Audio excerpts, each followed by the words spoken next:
when we talk about healthy relationships, trust is the result of it. How much you believe someone is basically what trust is. Building trust isn't convenient. Building trust is very much inconvenient. It's uncomfortable. You should always trust someone when you first enter a relationship. You should give that trust for free because that person hasn't done anything wrong. And if you don't give that for free, you're going to make it really fucking difficult. Trust doesn't come easy, and it never stops. Once you feel like, oh, we have now this level of trust, yeah, fine, but it doesn't mean you have to, you stop working on trust. It is so much better to be completely transparent, even if you don't think that someone's going to like hearing certain things, because they will genuinely trust you a million times more. Love doesn't need to be shit. Your podcast on how to create a healthy relationship with Evie and Ben. Hello. Hi. I'm Evie and I'm here with my boyfriend Ben. Welcome back to another episode of the podcast / vlogcast if you're watching it online. Hi everybody, I'm Ben. And yeah, today we're going to be talking our first deep dive episode into one of Ben's favourite topics. It's one of the most important and most exciting things. And what is it, my love?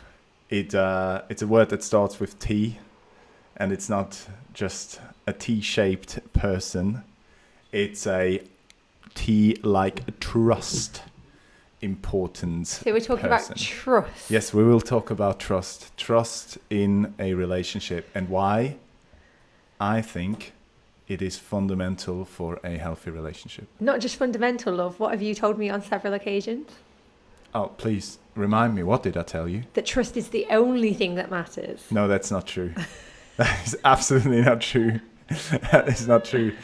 On a next episode, when we will talk about communication, I will dive more into depth about that one. But it is one of, it's on the top. It ranks on the top priorities of in a relationship. So let's get into it then. Why do you think trust is so important? I think. Are you going to define the concept of trust first? Yeah, let's figure out first what is trust. Yeah? All right, trust to me is to be honest, I did a little bit of research before the podcast, and I just typed into the dictionary what is trust. And it came up with it's the belief in the reliability, truth, or ability of. And I add a person. So that to me is more or less what is trust. What is trust for you? I don't have a definition of what trust is for me. But I don't feel like it's a concept that I need to define. I don't feel like people's idea of trust is too dissimilar from each other's. I feel like we all know that it's the factor that underpins reliability is probably a good word. How much you believe someone is basically what trust is. And not even someone even believe in yourself or believe in potential future outcomes or any of those things. Yeah. Trust for me also contains admitting mistakes. So trust is about admitting mistakes. It's also about respect. So that's all in this definition of it. But also, and most importantly, trust helps you to assume that your partner has good intentions.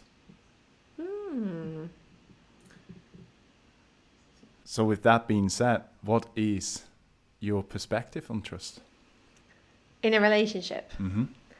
Or why is trust so important? I've said this several times, and I've been in relationships where I've said this, and I'm like, without the trust, you don't have a relationship. Once the trust is gone, that relationship is no longer going to thrive. Why? Because you end up trying to second guess everything that someone else is doing.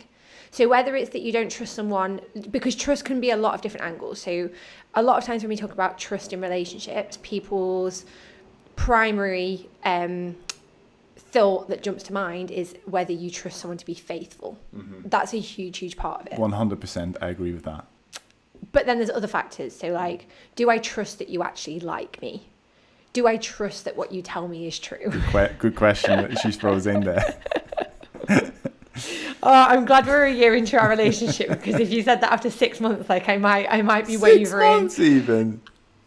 I have, and this is where we'll come on to like what trust is in different areas, but it's like trust isn't just from what you can provide for me. Trust also has to come from how I feel and things that I do internally. So yeah, it's like whether you cheat on someone, whether you trust that someone actually likes you, whether you can trust someone to tell you the truth, because even different lies about, I know a lot of people's relationships that I'm friends with have fallen down from other white lies, even if it's not been to do with being faithful. Yeah. So there's a lot of different factors, but they're probably the main ones.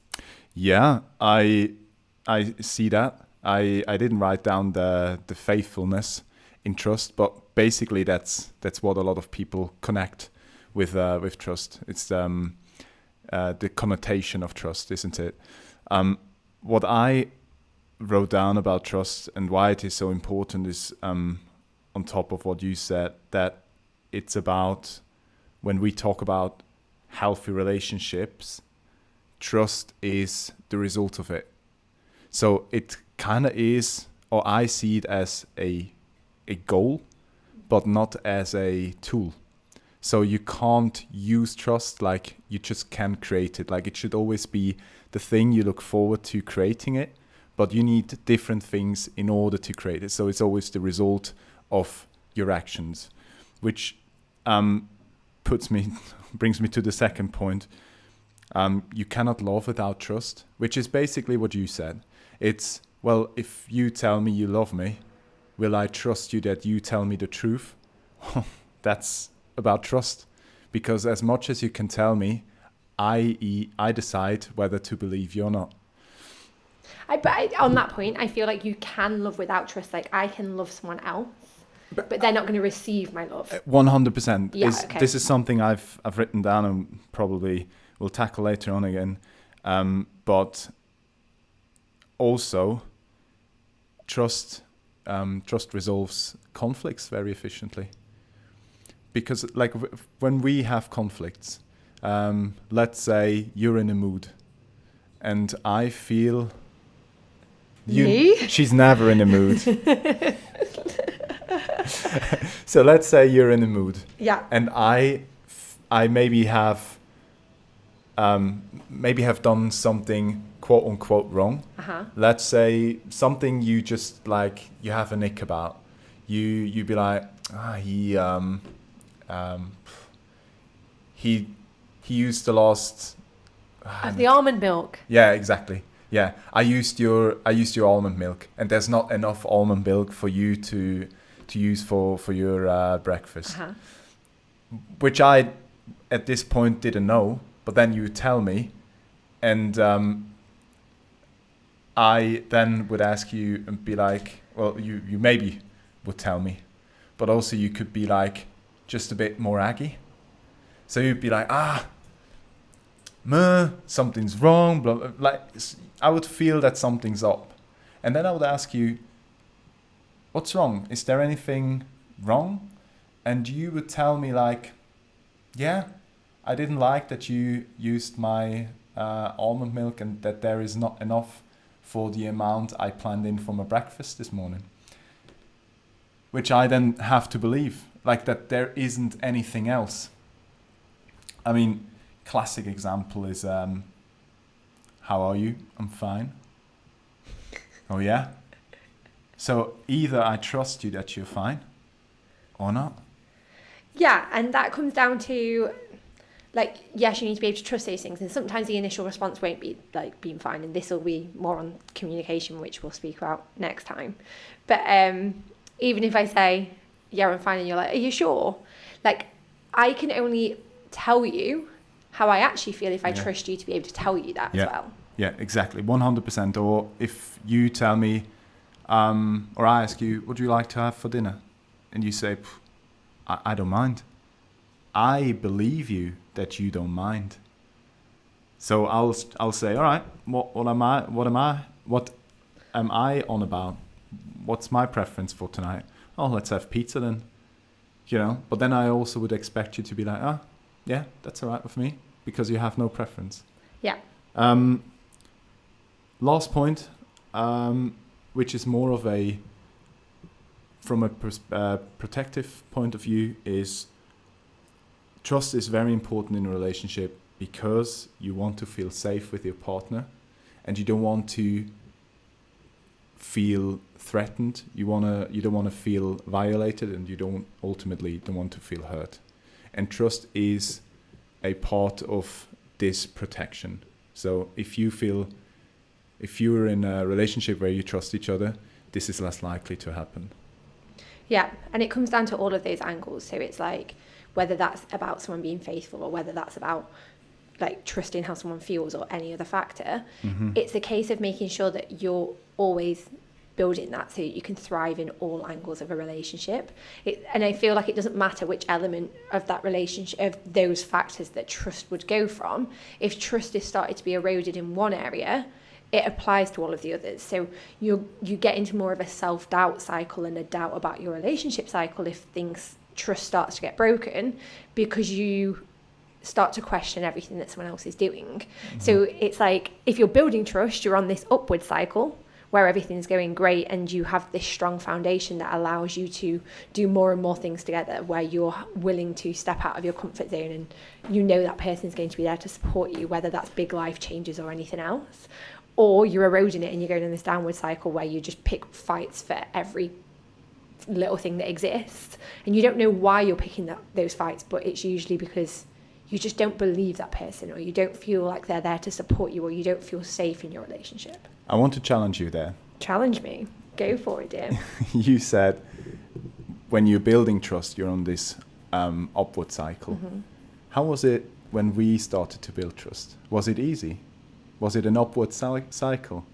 Was it all fun and games? So I think it depends where you're coming at a relationship from. So if you're starting a relationship, if you're going into a relationship and you already don't trust someone, that can be really difficult. But that happens sometimes. Like, I wouldn't say that I went into a relationship with you and didn't trust you, but I have a very difficult time trusting people. And it's always like, trust someone. You should always trust someone when you first enter a relationship. You should give that trust for free because that person hasn't done anything wrong. And if you don't give that for free, you're going to make it really fucking difficult. But at the same time, when you've been scarred so many times in the past, like I haven't been in a single relationship where I haven't been cheated on. So that element of trust for me is huge. So when I was entering this with you and I know that I need to go in, like I know that if I don't trust you, because I've obviously been in relationships where I haven't trusted people before for the right reason and I've seen the impact it has, mm-hmm. like I know I need that to exist, mm-hmm. but I came in it from a very like standoffish, timid point of view where I couldn't give you my all and give you everything straight away. And to build that trust as an individual, if you're the person that's very lacking in trusting someone for reasons that make sense, yeah. you have to do so much inner, deep, difficult work to unpick all of those scars and unpick all of those reasons and be able to expose yourself to your partner True. So that you can trust them. So it's not nice. It's not... I feel like for our relationship, it was a bit of an upward spiral, but as an individual, it was really difficult. Yeah, I agree. On that note, I want to throw in the holy trinity of a relationship, which I feel like we're always talking about when we depict fights or things or disagreements. It's the you, the me, and the us, which will do a different episode about, a separate one, because another very important part of building a relationship. Mm-hmm. And it's but to understand trust, it's important to understand that that model as well. You, like as me, I can trust you, you can trust me, we can trust each other. But in order for me to trust you, I have to trust myself, and I have to work on my issues, like my trust issues with myself, with my past, with my experiences, and so do you. So, very important factor. I don't think it was easy or convenient. Which parts were hard? No, I know it wasn't. I think it was very much inconvenient. But this is also, I want to tell our listeners or viewers that building trust isn't convenient. Building trust is very much inconvenient. It's uncomfortable because you have to be a person that sets boundaries. You can't just say yes to all. You have to be reliable. Otherwise, you will not, like, it's harder to build trust. Could you explain that concept a bit more? Like, how are boundaries and being reliable as an individual, like, how did they come into play? I just say you can't do everything. If a person, you will disappoint people if you say yes to everything, because you just can't do everything. So do you mean like if we started our relationship and you overpromised? Exactly. Then I wouldn't be able to trust you? No. I mean, yes, ultimately, but there are a few steps in between that would lead you to this result. So you'd say, well, these are my terms. And I'd be like, oh, I really want to be with her. All right, that's all right, that's all right, that's all right. And then getting into the relationship and developing our relationship, I realize I can't. Like, no, that this doesn't align with my values, with my purpose, with my vision of a relationship.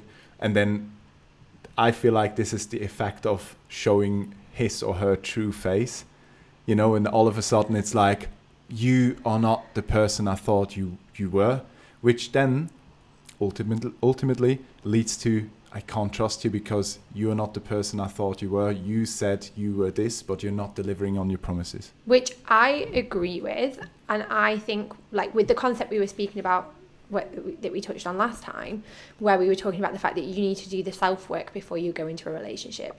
So if you go into dating and you're not aware as to what's important to you or what you want, you're going to end up in that kind of scenario.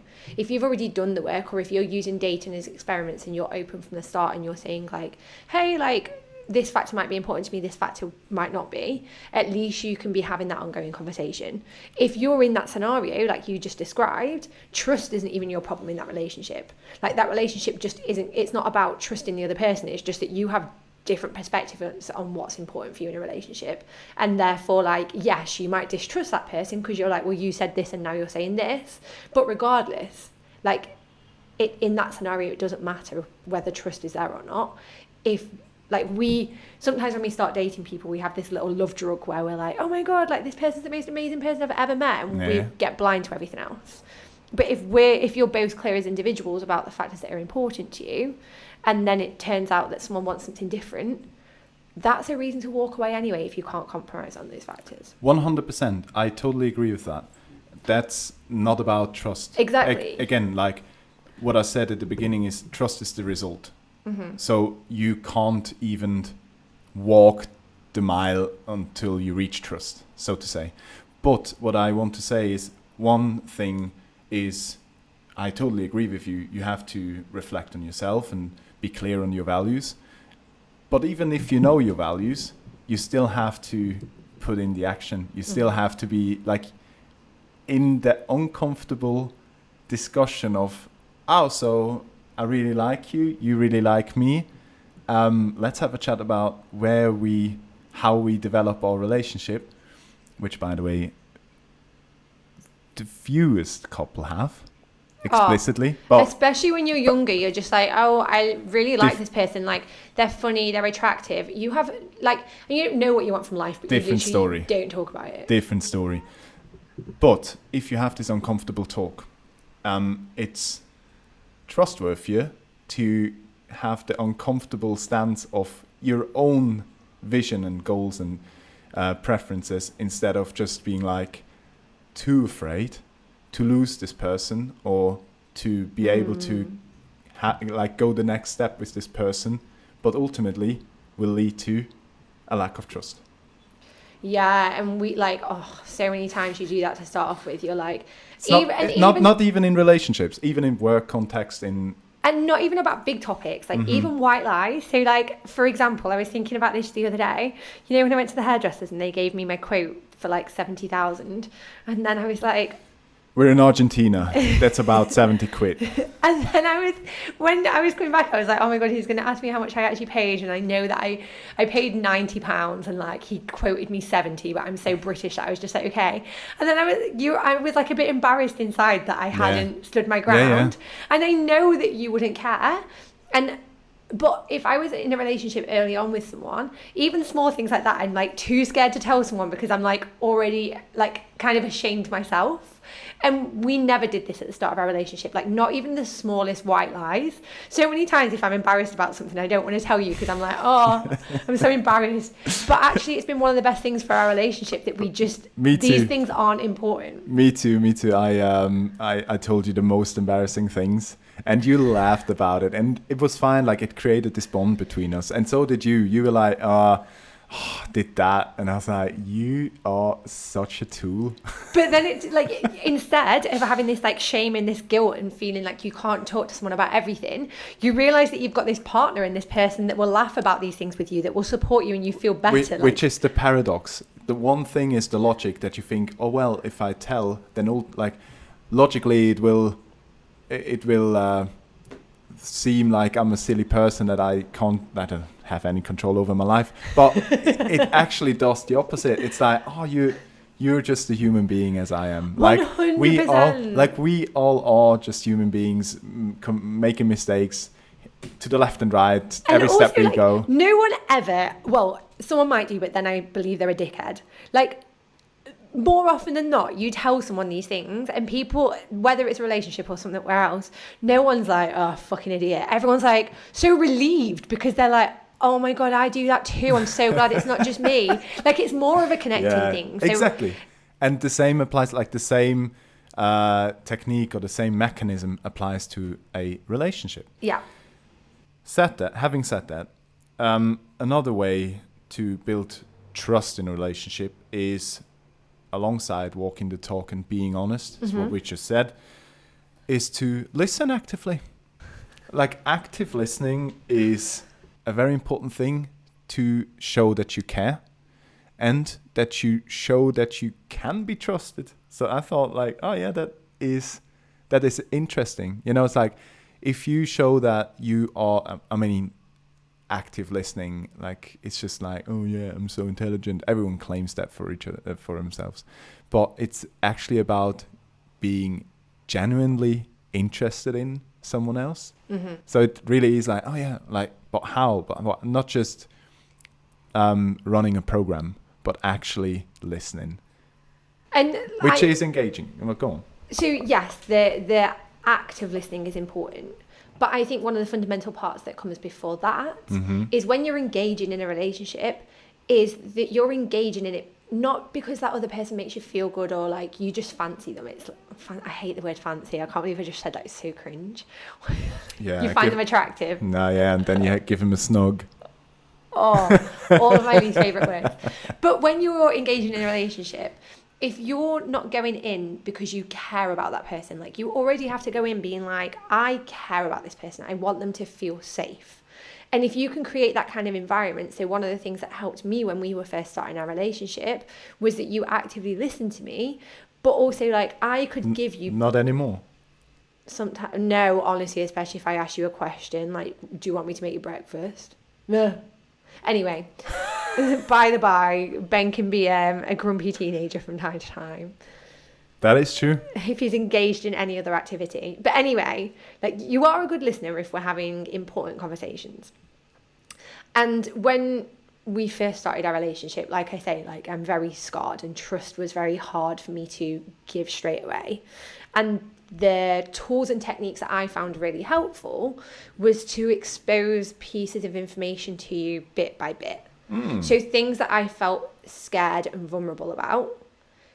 And it kind of comes back to your boundaries point earlier. I don't even think it's important to just have boundaries in terms of what's important to you, but it's also important to have boundaries in terms of how much you're willing to share and do it in a way that's comfortable.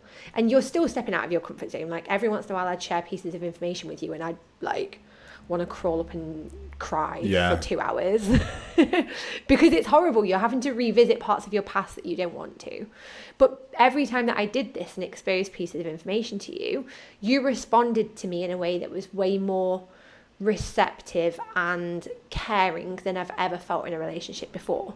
And that made me realize that I could keep sharing these pieces of information and you weren't going to treat me like I was stupid for feeling that way, or you weren't going to make me cry or tell, like, this is what's happened in my past is like I'll get told, well, like, that's your fault, like, you're this, you're that. Basically not using it against you. Exactly. Like, you can listen and you can respond in a way that makes me feel cared for and looked after, where then I felt able to open up against them more. So whether you're the person that doesn't feel like you can trust someone else, expose yourself bit by bit and make sure you're getting the response that you want. And if you're not getting that response, that's a huge red flag, walk away. And if you're the person that's trying to deal with someone that might be a bit more anxious and might find it harder to open up, you just need to be patient and give them that time and show them that it's okay and that they'll be safe and they'll be looked after. True. I couldn't agree more. Trust doesn't come easy. It is a process. It comes bit by bit, and everyone, just as we said, the Trinity, you, me, the us. You decide how much you want to trust me or how much you want to share. I decide how much I trust you and how much I want to share. And we decide how much we trust each other in our relationship. So that's always a difference in trust, which is and has to be fine. Like, again, a relationship and trust should make a relationship safe and make you feel safe. So you are comfortable creating a little sanctuary. Honestly, like this safe haven together, where you can just be yourself, where you can just feel at home. This nest where no one can enter without permission, but where you can just develop and just get stronger for all the assholes out there in the world that haven't learned yet that you should and that it's okay to be vulnerable and that you can be with someone that cares for you and respects you. That you should reflect on your actions. So I agree, bit by bit. And also what I've written down is practice. Trust doesn't come easy and it never stops. So once you feel like, oh, we have now this level of trust, yeah, fine. But it doesn't mean you have to, like, you stop working on trust. There's always the work on trust. There's always, like, you always have to, it's not a means to an end. It's always, I want you to trust me. I want me to trust you. So I deliver on my words. So I walk the talk. I don't overpromise. I listen to you. And I'm being transparent. Honestly, I remembered that there was maybe 2 or 3 times when I didn't feel like I could trust you at the start. And the times that existed, for me, were the times that you didn't tell me everything. And like, as someone that's like been cheated on several times and you're like friends with a lot of your exes and all of these things, like it was a very, like, I had to do so much inner work to like trust you, and especially be like, oh, my ex this, my ex that, and I'm literally like inside like, okay, like dig deep, Evie, like you have a choice here, you trust this man or you don't. But then there was one example where I don't think you told me everything, and that was probably one of the worst, because, and it's like you said before, it is so much better to be completely transparent, even if you don't think that someone's going to like hearing certain things, because they will genuinely trust you 1,000,000 times more. 100%. It's always this, and I truly believe 99% of all listeners and viewers can feel with that. You get, like, you're in a certain situation and you think, I could tell this now my partner, but doesn't seem very important. Like there's no absolutely at that point of time, zero harm. And you're like, and I know I'm not doing anything wrong. Exactly. You feel safe. You're like, I also don't need to overshare. You know, like, what? There's no need for me to say everything. Yeah, you wait 5 to 7 hours, you find yourself in a completely different situation that is absolutely impossible to explain without raising concerns. Whereas if you had just told from the beginning on, like, no, go out with friends today, don't know what we're up to, maybe we'll see some other people, what we don't know, and then you end up at a friend's, well, I don't know. Strip club. Yeah, at strip. Yeah, that's, you end up at a strip club, and one of you, of course, social media. One of your friends takes a video, ends up on Instagram. What do you think your boyfriend or your girlfriend thinks about that? Without you, because in the action, you're not so aware that you have to tell. You know, sometimes you're in a rush. Exactly. You're not about, oh, I need to tell everything. You don't think about this every second of your life. So always easier to tell it from the beginning on, and then being like, I told you this was that, then this happened, which is also easier for someone to actually gain trust, because you're like, oh yeah, like that makes sense. How, if someone has continuously lied to you, and then at the end, this whole big world of lies got unfolded, and you find out, you're like, how the hell could I believe all of these lies? Yeah, because this person was so clever that after events, he or she could always explain things and build things. Backtrack a story a little bit. Exactly, but this is... Make you feel like you're stupid. Exactly, but this is not possible. Like this kind of technique, you kind of take the wind out of the sails. The sails when you start with the event itself, because you can't turn back time. So you start with the event itself, and then after that, you can still tell the whole how it all started, the whole upbringing. But you already put pieces into place you cannot change. It's kind of like this, like Bitcoin, like blockchain. There's always like one bit by one bit, and if you look back, you can't change. You can't. You've already told your partner. Your partner already knows. Oh, I've heard this. Yeah, I've heard that. Yeah, I've heard that. So if you fuck up, and you really want to lie at the end, you almost can't lie, because you have to include all the bits you've already told. This is the inverted psychology, but the positive psychology is you've already built all the blocks for it to make sense. Yeah, honestly, this has just opened up a lot of thoughts for me. So, one of the thoughts is, obviously in that kind of scenario, like if we're being deadly serious, we're talking about someone going to a strip club. Like, you might not be okay with that. And it's like, those are the boundaries that are important. But also if you put yourself in a scenario where someone's told you that, I really want to come up with a different example, but we're on this topic now. For example, like a guy has girl mates, and there might be a girl that's like, do you know what? Like, I'm not comfortable with that. And that's not the guy's responsibility. Mm-hmm. Like, that's the girl's responsibility to do that work, because it's not necessarily his fault. Like, it's usually something else that's happened before, as long as this guy hasn't done anything wrong. So it's on like the girl in this scenario to do the work.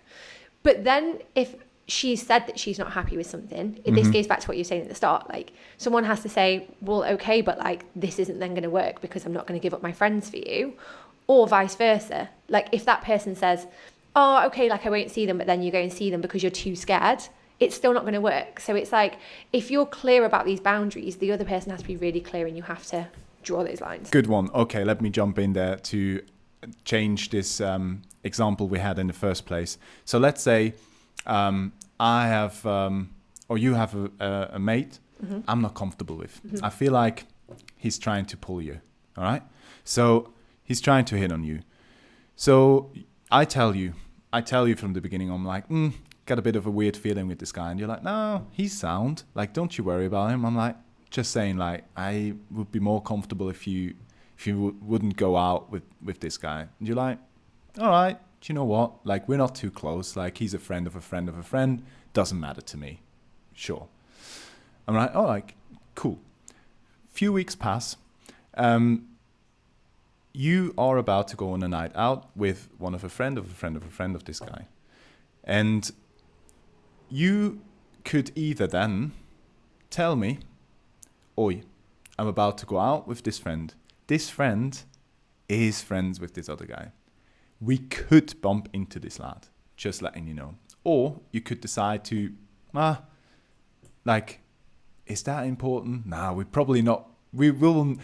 What are the chances? I don't need to make this into a scene. I don't need to make anyone feel uncomfortable. Exactly. What are the chances I bump into this guy? Yeah. All right. 5 hours into the night. It's on Instagram. I see you dancing with this lad on the dance floor, or like he's in the round, and I'll be like, what? You know, or it's just about like taking a group picture, and well, randomness has it he's next to you, like having your arm around you or your waist or anything that would potentially provoke me. I'd be like, huh. But if you've already told me, I'll be like, I already know, or I can imagine how the night has unfolded. So, and honestly, I think that's a huge part of it. So again, in these kind of examples, like I also feel like that's kind of controlling behavior if someone says that you're not allowed to hang out with this person. So I already think, like, obviously trust doesn't exist from one side if that's the case. Like, you have to go in and have that conversation and say like, well, why aren't you comfortable with this? Like, how does this make you feel? But you have to open up that space and not just say, well, no, fuck it, I'm going to go hang out with this guy anyway. Like, it's about, or saying, oh no, don't worry, I'll do what you want. It's like, no, you have to get into the details to understand why that person feels uncomfortable, why they feel that way, how you can help them and support them so that they do feel comfortable, so that you can both live like this more healthy, open life, because jealousy is a thing. But then, 100%, once you get into it, it's like, if you feel the most connected to your partner, if I feel like no matter what, no one's going to come between us, I know everything about you and your life. And I don't mean in terms of oversharing, like I don't need to know the complexities of conversations you have with different people. But if I feel like I know you through and through and through, and I feel like you're always going to put my feelings, as long as I'm being a reasonable person, above a lot of other things, like, to me, that's the epitome of a trusting relationship. I think what helped me, or I think what helped us a lot to build trust, is that we told each other what our, like, what our issues are, like where we have more issues than on other parts of our lives, and where, like, what delicate matters are in our lives. So we could take more precaution about these delicate matters, which then helped us to develop better trust, because we were already a bit like, so she's prone to be like a bit about this topic. If anything around this topic evolves, I'd rather share it than not. Whereas other parts of life, well, maybe not that important. Yeah. And how to communicate those things as well in a way that feels safe. Good. I would like to put in something in here. As said in the first episode, we would like you guys to participate in this vlogcast with us in order to help other people to create a healthy relationship. So I want to put out a community quest for you guys. I would like you to do a certain thing.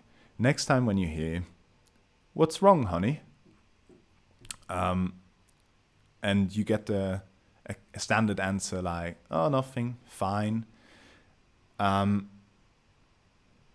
Tell your partner that it is important to you that you trust this person, and that you need to know what he or she thinks, and that you thank him or her for the honesty. Because if anything is wrong, he or she can feel safe enough to tell. But if not, you will take that and just be all right with that. Because it is absolutely perfectly fine if someone feels fine. But if someone doesn't feel fine and says he or she feels fine, should speak up. Because you want to believe what he or she is saying, and you should also let this person know. So next time you hear that, tell this person that you want more transparency, or that you ask again, and that you leave the options open for, if everything's fine, thank you. But also, if not, I need to know. I want to work on our trust. Community quest. Honestly, I'm like, I don't want to throw another quest out there, but this is something that I also wrote down in terms of things that are important. So yes, you can do the asking, but I also think that one of the things that people should try more of as an individual, and I'm not going to do the whole talking to the camera thing because I'm not as comfortable with that as you are. That's all right. But another thing that I think that it's super important for you guys that are listening to go and try is, if there's something that you feel like you want to voice to your partner, but you feel too vulnerable or insecure to share it, practice trying to share it. So one of the most important things that I think can help build trust is, for example, if you're in this kind of scenario where, like, when I was younger, I used to be like, oh, I'm just this, I'm being laid back, I'm being cool, I'm being chilled. Like, that's how we got taught to be. Was like, oh, like, no, like, let everyone be friends. Like, guys hang out with whoever they want. Like, if you don't, like, you're not the chilled person. So especially as someone that's now like 30, we had that ingrained in us for years and years and years. And actually now what I found to be so much more important is, if there's something that I find has made me a bit insecure, that I can ask you about it.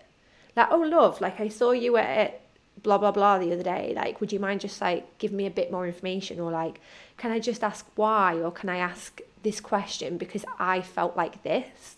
And if that's one of the most vulnerable and exposing things to do, like, literally my heart's like pounding and I feel sick. I'm like, oh my god, like, I'm asking this guy something and he's probably just going to shoot me down. But actually, like, if you can practice just asking those small questions when you feel a little bit insecure and get the response that you want, that will help your relationship to increase its trust.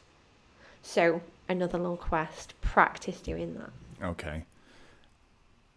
I want to put out a... Quest number 3. The fucking hell, this podcast is work.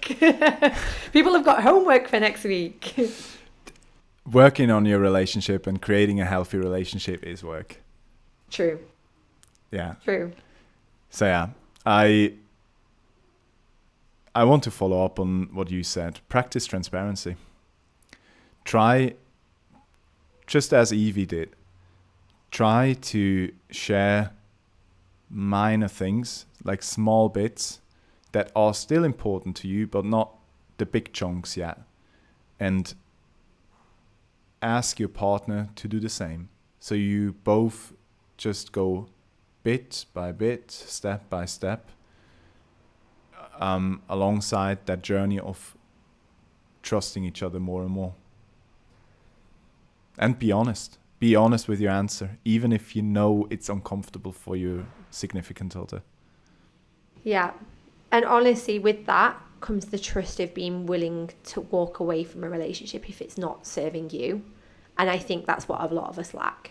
So I don't know if you've got more points on those bits, but one of the things that we haven't covered yet that I think would be super interesting to get your take on is, if you feel like you're in a relationship where the trust doesn't exist, where you genuinely don't feel like you can trust this person, and you've tried these techniques and you've tried these things. What are signs for these kind of relationships? Okay, so signs for me are when you feel disrespected. So if you try and share something and don't get the respect that you deserve back. Okay.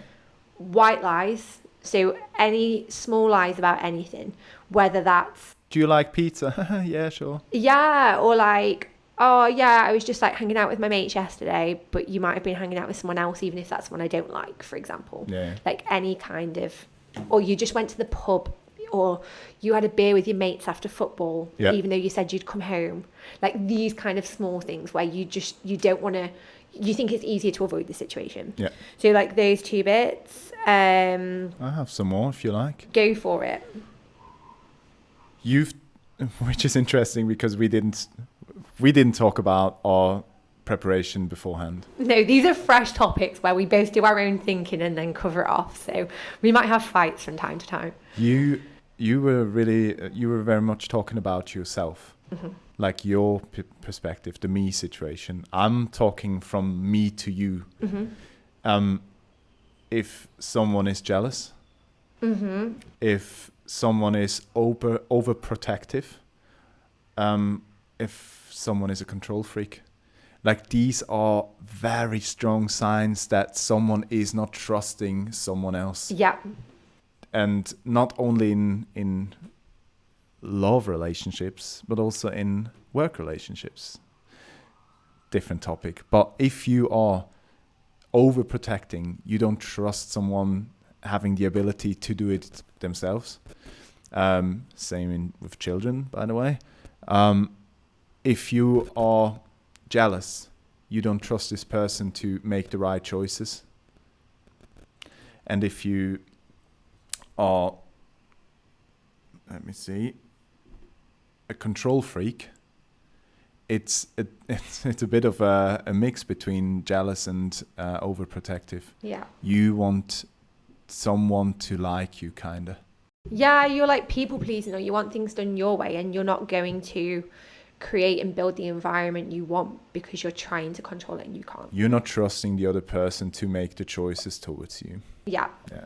Yeah, I agree. It's always so interesting when you have these chats as well. It's like you realize how much of your lens is shaped by your past. Like mine's very much like I overly tried to trust people. I gave people the benefit of the doubt even when I shouldn't. So like I from my perspective, it's like obviously this is why all of my things are like, no, like don't fucking do that, like watch out for these red flags. And it seems like the opposite for you is like you've had people that have tried to not give you the freedom that you feel like you deserve. Yes, which is always a matter of sending, receiving, and creating. So no, I agree. You, me, us again. But yeah, I think that's the case. On this note, I want to throw out a community question. Go for it. Please comment below on your platform of choice. What are signs of trust and what are signs of distrust in a relationship? Just from your own experience. We've just listed a few of them, but I'm 100% sure that there are more out there. So share your experiences. Let us know what behaviors or what kind of mechanics you've experienced in your life for distrust or trust. Yeah, it's a complex subject, Isn't it? And on that note, so obviously these are signs of distrust or trust. What would you recommend that someone does if they're in that kind of scenario where you're not in this position where you're trying to build trust, you're in this position where you don't feel like you have trust either from the parts that I was saying or from the parts that you were saying? Say it again. I am. What position am I in? You can choose. You're either the person that isn't trusted or you're the person that can't trust the other person. Okay, when we started our relationship, I found myself in a position where I didn't feel trusted. So giving advice from that point of view is patience. Like be patient. Be patient. So not be a patient. Be patient. Because trust takes time. Also you have to be empathetic. So there's always the past. You're not just you're your choices and your past experiences. So always think about that. It's not just you. It's not just about me. It's about you and your past. And lastly, it's just tell this person that you need his or her trust. This is what I did. I told Evie at the beginning of a relationship that our relationship can only work if we trust each other, and that I need her to trust me, even if it's hard and if it's hard work. But I told her that I believe in us, and that if we put in the hard work, that it will pay off. Has it? Most of the time. Yeah, fuck off. But yeah. Yeah. So that's that would be my recommendation. That would be my little trick tip for the episode. Love it. What have you learned from me today? Wait, some fire? Okay, love. What have you learned from me today? The most interesting part that I found, that I guess I was always aware of but hadn't considered this before, is the different angles that we come at trust from based on our past experiences, and how we bring that dynamic to the relationship and how that impacts the way that we want to interact with each other. And like just hearing that so loud and clearly about the fact that it's like, yeah, I was at the start, I was very self-protective, I was very focused on me, and I wasn't really considering what you needed so much. And like when you put it so clearly like that, in terms of, yes, you also need to be trusted by me for you to thrive in this relationship. It's like, I feel like we're in a good place now. I feel like you feel trusted by me, but that's something that I always need to work on, is making sure that you feel that way. Oh, that's very sweet of you. You sounded so sarcastic then. No, honestly, no. I mean it. It's very sweet of you. Thank you. What have I learned from you? I learned that I feel like I've learned that trust is more than just an ability. It's trust is a consequence. Trust is a feeling, but also a reason. I feel like I've learned from you today that trust can, like, you can shape your trust, but also that trust is work on yourself. I think that's the biggest takeaway I've had from you today. I'm really glad we finally had this conversation, because when you were saying at the start, like, oh yeah, but like you just need to trust, like we need to trust each other. Trust is the most important thing of a relationship. And I'm like, yeah, it is, but like it's not just about you. Like so much of it came from me. I know, and I was very much aware of that, Lo. But thank you. I know. All right, guys. This podcast/vlogcast can only help as many people as there are out there that know about it. So please help creating better relationships with our experiences we share, our tools we give you at hand, and share the podcast. Give us a like. Leave whatever comment you like for the algorithm. Yeah, and honestly, share your thoughts with us. I'm sure there's plenty of things about trust that we've missed because we've spoken from our dynamics. So the more people we can have in these conversations, we love to build the more we'll learn. We'd love to build a community. We'd love to create this unique group of people where we can share and where we can just evolve to a better relationship. What a vision for the future. Always go with the vision. You cheesy. Anyway. Thanks everyone. Thank you for listening, and we hope to hear you and see you next time. You don't say goodbye now. Thanks for listening. Bye.